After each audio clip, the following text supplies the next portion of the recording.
और अभी आपको बताएं कि इलेक्शन की गहमा गहमी खत्म होने में सिर्फ 3 घंटे बाकी रह गए हैं। सियासी जमातों की जानिब से इंतखाबी मुहिम जारी है।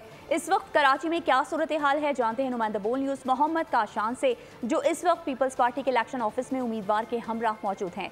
जी काशान, बताइए। बिल्कुल, देखिए 3 घंटे सिर्फ बाकी रह गए हैं इंतखाबी मुहिम खत्म होने में। सियासी जमातों की जानिब से जो है बड़ी गहमा गहमी जो है मुल्क भर में जो है वो देखी जा रही है। ऐसे ही कराची का एक हल्का है PS 102, जिसके अंदर पीपल्स पार्टी की नामजद करदा उम्मीदवार सैयदा अकरबा फातिमा जो है मेरे हमरा मौजूद है। उनके मरकजी इलेक्शन सेल में हम उनके पास हैं। मैडम, बहुत शुक्रिया कि आपने बॉल न्यूज़ को टाइम दिया। क्या देखती है अगर आप इस हल्के से कामयाब होंगी?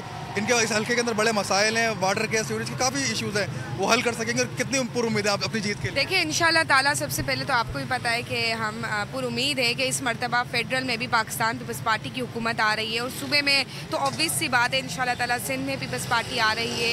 और कराची में आपने देखा है कि 15 जनवरी को जिस तरीके से मेयर कराची तीरों की बारिश से वोट से कराची में इलेक्ट हुए हैं, इसी तरीके से इंशाल्लाह ताला जब एक चेन पूरी बनेगी कि सूबाई फेडरल हुकूमत भी हमारी, सूबाई हुकूमत भी हमारी, मेयर कराची भी हमारी और कॉन्स्टिट्यूंसी हल्के का MP और MNA भी हमारा, तो मैं समझती हूँ मसाइल को हल करना मजीद आसान होगा। जी बिल्कुल, आपने देखा कि पीपल्स पार्टी की यंग ये MP बनेंगी जीतने के बाद, जिनको पीपल्स पार्टी की जानिब से टिकट दिया गया है, उनकी जानिब से। ठीक है काशान, आपका बहुत शुक्रिया। सब्सक्राइब करें और बेल दबाएं ताकि कोई खबर रह न जाए।